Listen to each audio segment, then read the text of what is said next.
السلام علیکم دوستوں، پاکستان میں اس وقت دہشت گردی عروج پر ہے۔ مہنگائی نے ایک عام آدمی کا جینا محال کر دیا ہے۔ 2.28 کروڑ بچے سکولوں سے باہر ہیں، لیکن حکومت پاکستان کے حکمرانوں اور اشرافیہ نے پاکستان کی بھلائی کی خاطر عوام کی فلاح و بہبود کے لیے ریاست کے مستقبل کے لیے آئین میں 27ویں مرتبہ تبدیلی کر دی ہے، جسے 27ویں آئینی ترمیم کہتے ہیں۔ آپ سوچ رہے ہوں گے کہ میں ان تمام باتوں کا کریڈٹ ان حکمرانوں کو کیوں دے رہا ہوں، کیونکہ یہ تمام حکمران عوام کی فلاح و بہبود، ریاست کا مستقبل اور پاکستان صرف اپنے آپ کو سمجھتے ہیں اور یہ تمام اصلاحات اپنے لیے ہی استعمال کرتے ہیں۔ ان کے مطابق ان کے خلاف کی گئی ہر بات ہی ریاست مخالف بیانیہ ہے، تو لہٰذا سب سے پہلے تو انہیں اس آئین میں 27ویں دفعہ تبدیلی کرنے کی میں تمام لوگوں کو مبارکباد پیش کرتا ہوں۔ آئین میں 27ویں دفعہ تبدیلی یعنی 27ویں آئینی ترمیم کو صرف 48 گھنٹوں میں پاس کروا لیا گیا، جس میں 64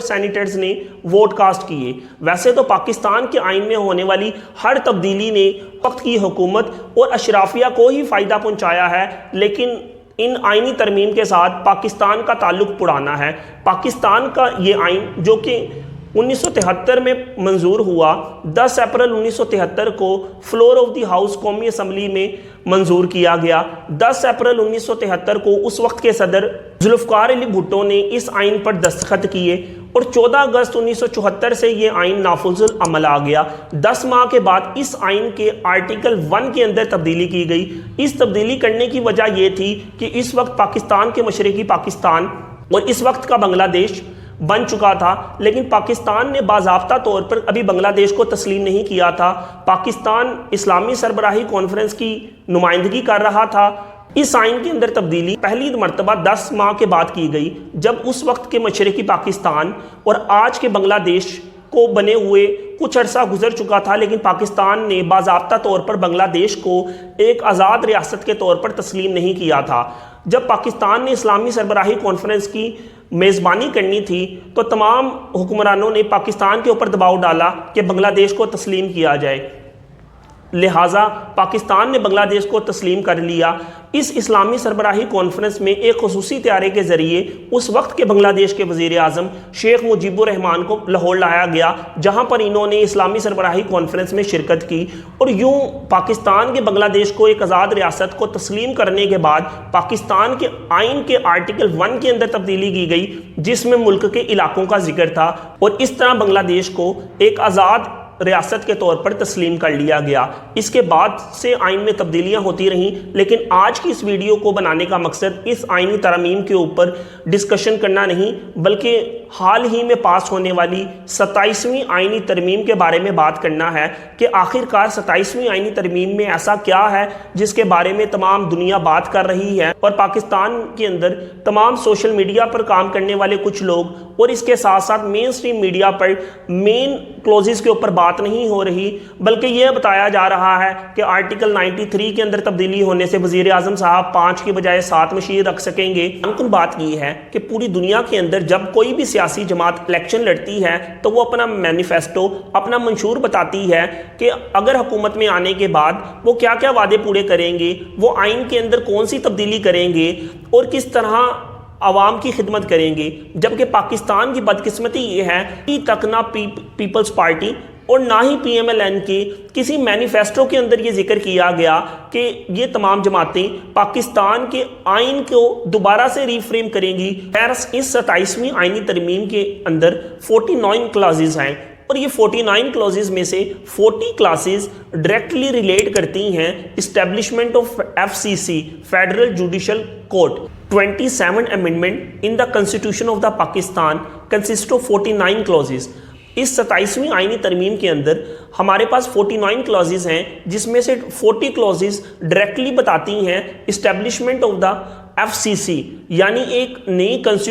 فیڈرل کنسٹیٹیوشنل کوڈ بنایا جائے گا جو سپریم کورٹ سے بھی اوپر ہوگا۔ کورٹ کا کیا ہوا فیصلہ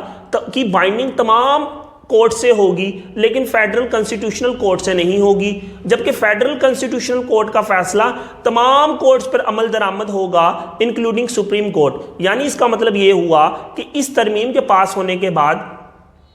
جو سپریم کورٹ آف پاکستان ہے اس نے بھی اپنی پریویلیج کو لوز کر دیا اور اب پاکستان کی سب سے بڑی عدالت فیڈرل کنسٹیٹیوشنل کورٹ ہوگی جس کے بندے خود لگائے جائیں گے اور یہ تمام اپوائنٹمنٹس پریزیڈنٹ آف پاکستان زوری سے ہی ہوں گی. یعنی اس کا مطلب یہ ہوا کہ ججز کی اپوائنٹمنٹ تبادلے سے لے کر یہ تمام کام اب وزیر اعظم پاکستان کی نگرانی میں ہوں گے اور اس کا ڈائریکٹلی امپیکٹ پڑے گا کیونکہ جوڈیشری کی پرفارمنسز اور فیصلوں پہ کہ لگائے ہوئے بندے کریں گے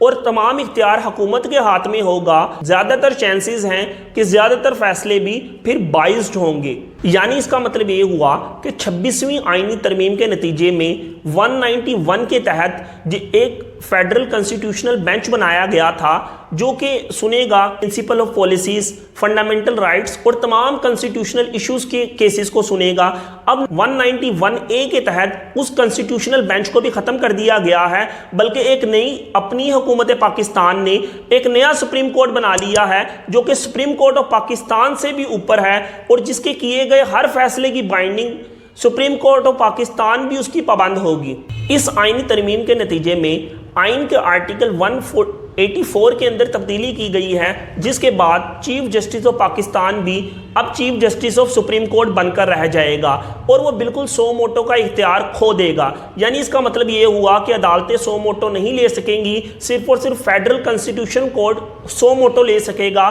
وہ بھی تب جب اسے ریکویسٹ کی جائے گی. اور سب سے یونیک چیز جو سب سے ڈیڈلی ہے اس پوری 27 امینڈمنٹ آف پاکستان میں، وہ آئین کے آرٹیکل 189 کے اندر تبدیلی ہے جس کے بعد سپریم کورٹ آف پاکستان کو پابند بنایا گیا کہ اس کے تمام فیصلوں کی بائنڈنگز تمام عدالتوں پر ہوگی لیکن فیڈرل کنسٹیٹیوشن کورٹ پر نہیں ہوگی، جبکہ فیڈرل کنسٹیٹیوشنل کورٹ کی فیصلوں کی پابند سپریم کورٹ آف پاکستان بھی ہوگی. یعنی اس کا مطلب یہ ہوا کہ اس ملک کی سب سے بڑی عدالت فیڈرل کنسٹیٹیوشنل کورٹ ہوگی جس کا چیف جسٹس سے لے کر تمام ججز کو کی اپوائنٹمنٹ سے لے کر ٹرانسفر تک کے تمام معاملات حکومت پاکستان خود سنبھالے گی. یہ بالکل ویسا ہی ہے جیسے انہیں آئین پسند نہیں آیا، جیسے انہیں لیٹ سے کنسٹیٹیوشنل کورٹ کا معاملہ پسند نہیں آیا جو کہ کنسٹیٹیوشنل بینچ بنا تھا، اسے ایک نئی ترمیم کے ذریعے ریورس کر دیا گیا ہے اور اپنی ہی سپریم کورٹ خود ہی بنا لی گئی ہے. ویسے تو میں یہ بات کہتا ہوں کہ پاکستان کے اندر سپریم کورٹ آف پاکستان نے، پاکستان کے عدالتی نظام نے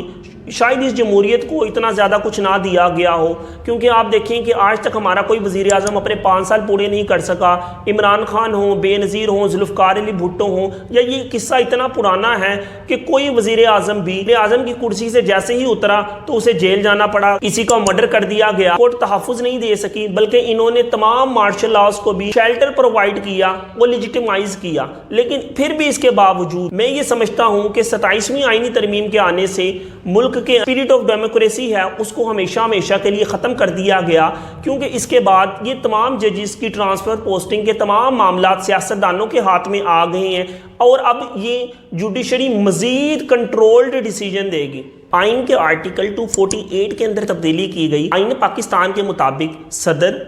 تمام صوبوں کے گورنر اور منسٹرز کے خلاف کریمنل پروسیڈنگز نہیں ہو سکتی جب تک ان کا رجیم چل رہا ہے. یعنی اگر کوئی شخص صدر پاکستان ہے تو اس کے خلاف کوئی قانونی کارروائی نہیں ہو سکتی، اور اس کے ساتھ ساتھ گورنرز اور اس کے ساتھ ساتھ تمام منسٹرز کو بھی دوران سروس آئین پاکستان کے آرٹیکل 248 کے مطابق پاکستان کے صدر اور سارے صوبوں کے گورنر اور منسٹرز کے خلاف ڈیورنگ ڈیوٹی اب کریمنل پروسیڈنگز نہیں ہو سکتی اور ان کے خلاف کوئی قانونی کارروائی نہیں کی جا سکتی. اب اس آئین کے اندر تبدیلی کر دی گئی ہے اور اس کے ساتھ ساتھ صدر پاکستان کو استثنا دے دیا گیا ہے کہ جو شخص ایک بھی دن کے لیے پاکستان کا وزیر اعظم رہا ہے اس کے خلاف کبھی بھی کوئی بھی کریمنل پروسیڈنگز نہیں ہو سکتی. اور اس کے ساتھ ساتھ فیلڈ مارشل، ایئر مارشل اور نیوی مارشل کو بھی یہ سہولت حاصل ہے کہ لائف ٹائم میں ان کے خلاف کوئی کریمنل پروسیڈنگ کا کیس نہیں کھول سکتا اور ان کو ہمیشہ کے لیے کسی کریمنل پروسیڈنگز میں ٹرائل پر نہیں لایا جا سکتا. اور آئین کے آرٹیکل 248 کے اندر بھی تبدیلی کی گئی ہے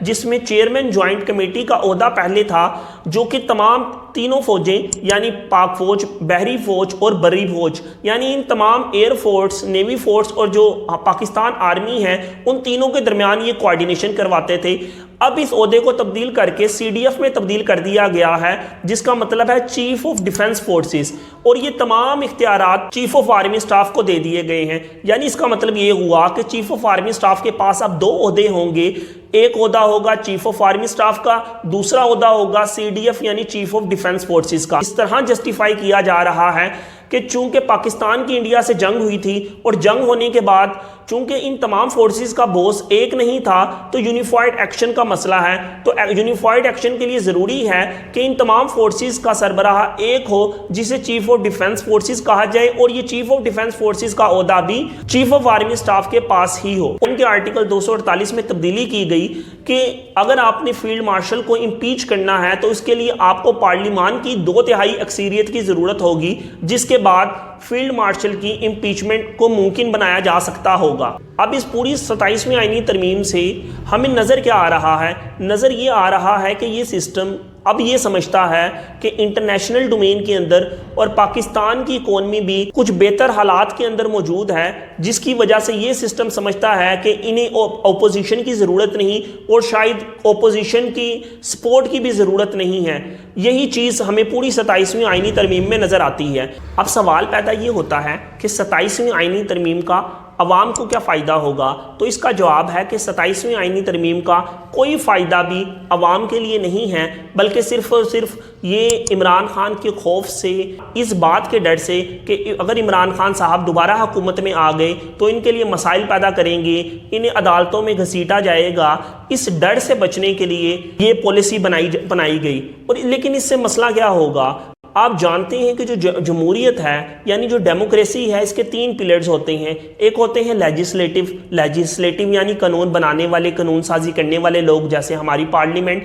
پھر آتی ہے ایگزیکٹو، جو کہ قانون کے اوپر عمل درآمد کرواتے ہیں، جسے ہم انتظامیہ کہتے ہیں۔ اور تیسرے پہ آتی ہے جوڈیشری، جو یہ بات طے کرتی ہے کہ یہ تمام کام قانون کے مطابق ہو رہا ہے، اور کوئی ایسا قانون تو نہیں بنا دیا گیا جو کہ اس آئین کے بھی مخالف ہو۔ یعنی ہر ایک انسان پہ کسی نہ کسی دوسرے انسان کا چیک ہوتا ہے، اور اس طرح اس اکاؤنٹیبلٹی کے نظام کے اندر جمہوریت چلتی ہے۔ لیکن اگر قانون بنانے والا ہی ایگزیکٹو ہو جائے، یعنی جو لیجسلیٹو ہے وہی ایگزیکٹو پاورز بھی اس کے پاس آ جائیں، اور جوڈیشری بھی اس کے کنٹرول میں ہی آ جائے، تو اس کے نتیجے میں وہ حکومت تو نہیں رہے گی، اور نہ ہی وہ وزیر اعظم رہے گا، نہ ہی وہ کسی عہدیدار رہے گا، بلکہ وہ ایک بادشاہ بن کے ابھرے گا، اور ایک ڈکٹیٹرشپ کی اسپرٹ اس کے اندر پیدا ہوگی۔ لیکن پاکستان میں چونکہ جمہوریت نہیں رہی، اور ہمارے اندر جمہوری اقدار بھی موجود نہیں ہے، ہم سب کے اندر جس طرح ایک ڈکٹیٹر پایا جاتا ہے، اسی طرح ہی حکمرانوں کی ذات کے اندر بھی ایک ڈکٹیٹرشپ کا کنسیپٹ موجود ہے۔ اور یہ تمام لوگ سمجھتے ہیں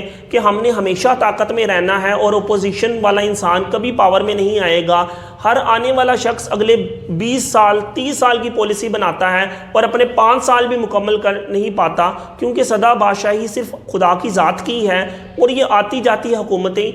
کبھی کسی کو نہ فائدہ پہنچا سکتی ہیں، اور نہ ہی کوئی حکومت اسٹیبلشمنٹ کو شورٹی دے سکتی ہے، نہ ہی کوئی اسٹیبلشمنٹ حکومت کو شورٹی دے سکتی ہے۔ یہی ہم نے تاریخ سے سیکھا کہ بعض اوقات جو چیزیں انونسیبل نظر آتی ہیں، ناقابل شکست خوردہ نظر آتی ہیں، کہ جن کو ہرایا نہیں جا سکتا، وہ بعض اوقات وہ نظام اپنے ہی وزن کے اوپر گر جاتا ہے۔ اب خیر 27ویں آئینی ترمیم کے بعد پاکستان کا آئینی ڈھانچہ تو بری طرح متاثر ہوا، لیکن 27ویں آئینی ترمیم کے بعد پاکستان کی جوڈیشری کا مستقبل کیا ہوگا، اور اس ترمیم کے بعد پاکستان کی صورتحال کے اندر بہتری آئے گی یا نہیں؟ بلکہ جس وقت تک آپ یہ ویڈیو دیکھ رہے ہوں گے اس وقت تک بہت سے ججز کے استعفے لازمی آ چکے ہوں گے۔ فی الحال کے لیے مجھے دیجیے اجازت۔ پاکستان پائندہ باد۔